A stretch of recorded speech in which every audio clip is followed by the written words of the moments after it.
Hello friends, mission job में आपका स्वागत है। आ गई एमटीएस हवलदार की बहाली, लेकिन बहुत कम पदों पर।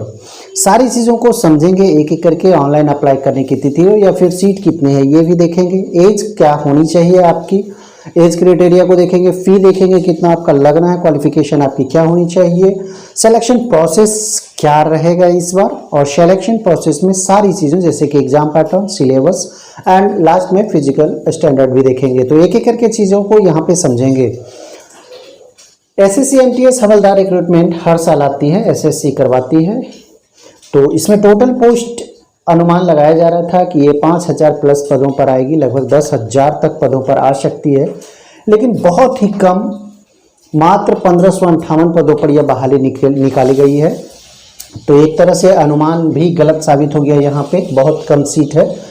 अगर यहाँ पे एमटीएस की बात करें तो 18 से 25 ईयर्स के जो वैकेंसीज हैं उसमें 998 पदों पर बहाली होनी है, जबकि अगर 18 से 27 ईयर्स के जो एमटीएस की बहाली होनी है वो मात्र 200 है। हवलदार के पदों की अगर बात करें तो ये 360 पदों पर यहाँ पे बहाली होनी है। और भी चीज़ों को समझेंगे। एज इसमें देख लेंगे। एज एमटीएस के लिए 18 से 27 ईयर्स, कुछ के लिए 18 से 25, कुछ के लिए 18 से 27 ईयर्स, और हवलदार के लिए मिनिमम 18 और मैक्सिमम 27 ईयर्स। ये हम यूआर और ईडब्ल्यूएस की बात किए हैं। एज रिलैक्सेशंस की अगर यहाँ पे हम बात करें, चर्चा करें, एज रिलैक्सेशंस में ओबीसी को 3 वर्षों का छूट दिया जाता है as relaxations as a rule. SC ST को 5 वर्षों का इसमें दिया जाता है एज रिलैक्सेशन अपर एज में।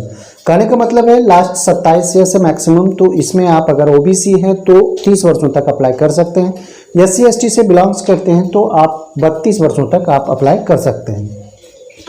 आपकी जो उम्र की गणना की जाएगी 1 अगस्त 23 तक की जाएगी। तो ये भी आप यहाँ पे देख लिए। फी की अगर हम बात करें तो फी मात्र 100 रुपये यहाँ पे लग रहे हैं आपको एक ऑनलाइन करने वक्त, यानी कि जब आप आवेदन करते हैं तो उस समय आपको 100 रुपये का फी लगता है यूआर ओबीसी ईडब्ल्यूएस कैटेगरी के लोगों को, स्टूडेंट्स को। अगर आप एससी एसटी और फीमेल कैटेगरी के हैं तो आपको 1 भी रुपया फी के रूप में नहीं देना है। अप्लाई ऑनलाइन करने की तिथि अगर जाननी है तो यहाँ आप देख सकते हैं 30/6 से यह अप्लाई होना शुरू हो गया है। लास्ट डेट की अगर बात करें तो 21 जुलाई तक आप इसे भर सकते हैं। बहुत कम दिनों के लिए, 21-22 दिनों के लिए आपको यहाँ पे दिया गया है, टाइम दिया गया है। करेक्शन डेट आप इसे करेक्ट कर सकते हैं। अगर आप कुछ गलत करते हैं तो एडिट कर सकते हैं। ये 26, 27 और 28 3 दिनों के लिए यह खुलेगा जुलाई में, तो आप करेक्शन भी कर सकते हैं। क्वालिफिकेशन की बात करें तो 10th पास कोई भी युवा इसे भर सकता है। अगर आप 10th पास हैं और एलिजिबिलिटी जो क्राइटेरिया है एज रिलैक्सेशंस का अगर आप फॉलो करते हैं तो आप इसे अप्लाई कर सकते हैं। एग्ज़ाम की बात अगर करें तो 1 से 29 सितंबर तक यह एग्ज़ाम होना है। 1 से 29 सितंबर तक आप एग्ज़ाम का अनाउंसमेंट भी यहाँ पे हो चुका है। सिलेक्शन प्रोसेस को समझेंगे, एक एक करके चीज़ों को समझेंगे। यहाँ पे एमटीएस में सीवीटी होने हैं। एमटीएस मल्टीटास्किंग स्टाफ यहाँ पे बोला जाता है। सीवीटी कंप्यूटर बेस्ड टेस्ट होने हैं। ये दोनों में होने हैं, हवलदार हो या एमटीएस हो।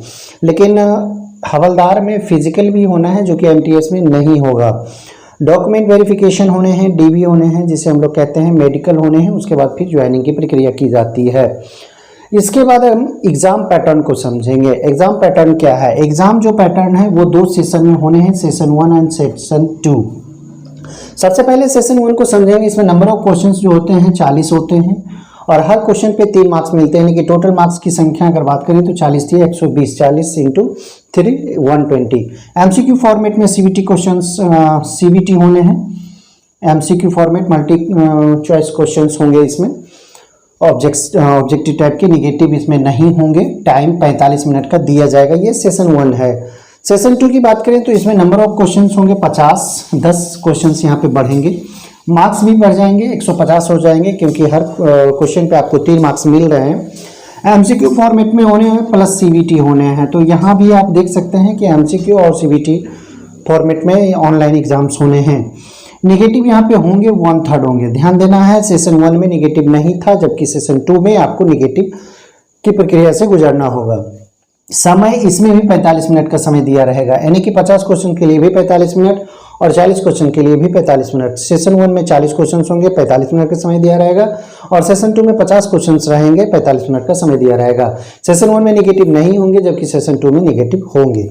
अब सिलेबस को समझ लें। सेशन 1 का जो सिलेबस होगा, इसमें रीजनिंग और मैथ आपको पढ़ने हैं क्वालिफाई करने के लिए। ये क्वालिफाई बेस है, कह सकते हैं कि ये क्वालिफाइंग नेचर का है। रीजनिंग में 20 क्वेश्चन होंगे, मैथ में 20 क्वेश्चन होंगे, टोटल 40 क्वेश्चन के आपको एग्जाम फेस करने होंगे। तो रीजनिंग और मैथ मात्र आप पढ़ेंगे तो आप सेशन 1 क्वालिफाई कर जाएंगे। सेशन 2 की अगर बात करें तो इसमें जीए जनरल अवेयरनेस के क्वेश्चंस होंगे। इसमें 25 क्वेश्चंस आपसे पूछे जाएंगे, और इंग्लिश कॉम्प्रिहेंशन के इसमें क्वेश्चंस होंगे, ये भी 25 क्वेश्चंस होंगे। तो टोटल क्वेश्चंस अगर बात करें तो 50 क्वेश्चंस होंगे, 150 मार्क्स के, 45 मिनट का समय उसमें रहेगा, 45 मिनट का समय इसमें भी रहेगा। तो सेशन 1 क्वालिफाइंग नेचर का है, जबकि सेशन 2 से ही आपका मेरिट तय होना है, यानी कि मेरिट आपका जो बनेगा सेशन 2 से बनेगा। तो सबसे ज़्यादा मेहनत अगर बात करें तो जीए पे करना है, क्योंकि मैथ और रीजनिंग तो सभी लोग प्रैक्टिस करते हैं, याद करने की तो चीज़ है नहीं। जबकि सेशन 2 में जीए जो कि याद करने की चीज़ें हैं, इसमें जनरल अवेयरनेस की चीज़ें, करंट अफेयर्स से क्वेश्चंस होते हैं, और ढेर सारे क्वेश्चंस होते हैं जिसके स्टेटस जो होते हैं, स्टैटिक जीके जिसको हम लोग कहते हैं। उसके बाद और भी चीज़ इसमें पूछी जाती है, जैसे पॉलिटी के क्वेश्चंस होंगे, हिस्ट्री के क्वेश्चंस होंगे, जियो के क्वेश्चंस होंगे। तो इन सारी चीज़ों को आप जीए में डाल लें और 25 क्वेश्चंस आप यहाँ पे समझ लें। साइंस से भी क्वेश्चंस इसमें अराइज होंगे। इंग्लिश एंड कॉम्प्रिहेंशन इसमें 25 क्वेश्चंस होंगे। तो यहाँ पे सेशन 2 को ही ध्यान में रख के आपको तैयारी करनी चाहिए, क्योंकि ये क्वालिफाइंग मार्क हैं। अगर आप तैयारी करते होंगे तो सिर्फ प्रैक्टिस से आप इसे ला सकते हैं, क्वालिफाई हो सकते हैं। उसके बाद आपका जो मेरिट तय होगा वो सेशन 2 के हिसाब से। अब फिजिकल की बात करें, अगर आप हवलदार में भरते हैं तो आपका जो हाइट होना चाहिए वो हाइट 157.5 सेंटीमीटर, मेल की बात हम कर रहे हैं। जबकि अगर आप फीमेल कैंडिडेट हैं तो आप 152 सेंटीमीटर हैं, तो ठीक है। उसके बाद चेस्ट की बात करें तो चेस्ट 76 से 81 सेंटीमीटर का चेस्ट यहाँ पे होना चाहिए, मिनिमम 76, फुलाने के बाद 81। रनिंग यहाँ पे लिया जाएगा आपका 1600 मीटर का दौड़ होगा, 15 मिनट में आपको दौड़ने होंगे, 15 मिनट में। ये मेल की बात है, तो बहुत आसान है, 1600 मीटर का दौड़ 15 मिनट में बहुत आसानी से दौड़ लेंगे। 1 किलोमीटर है और 20 मिनट का समय है, तो ये फीमेल के लिए है। तो ये भी बहुत आसान रनिंग है, रनिंग में कोई दिक्कत नहीं है। हाइट आपकी होनी चाहिए, चेस्ट होना चाहिए, रनिंग बहुत आसान है। सैलरी की अगर बात करें, सारी चीज़ों को समझने के बाद सैलरी तो ये डिपेंड करता है आपके एरिया पे, आपको कहाँ पोस्टिंग की जाती है। तो पोस्टिंग के हिसाब से आपका सैलरी अप एंड डाउन होगा, लेकिन 5200 एंड 20,200 का ये जो बेस है, ये आपका सैलरी होगा। ठीक है, तो लगभग शुरुआत में आपको 27-28,000, 29,000 यही आपको मिलने हैं। उसके बाद और ये भी बढ़ते जाएंगे, और अभी हमने कहा कि ये एरिया पे और आपके पोस्टिंग पे डिपेंड करता है कि आपको कितना सैलरी दिया जाएगा। तो दोस्तों, ये सारी चीज़ें अगर आप समझ लिए होंगे एमटीएस से संबंधित सभी चीज़ों को, तो लाइक और सब्सक्राइब जरूर करें, दोस्तों को शेयर करना ना भूलें। जय हिंद।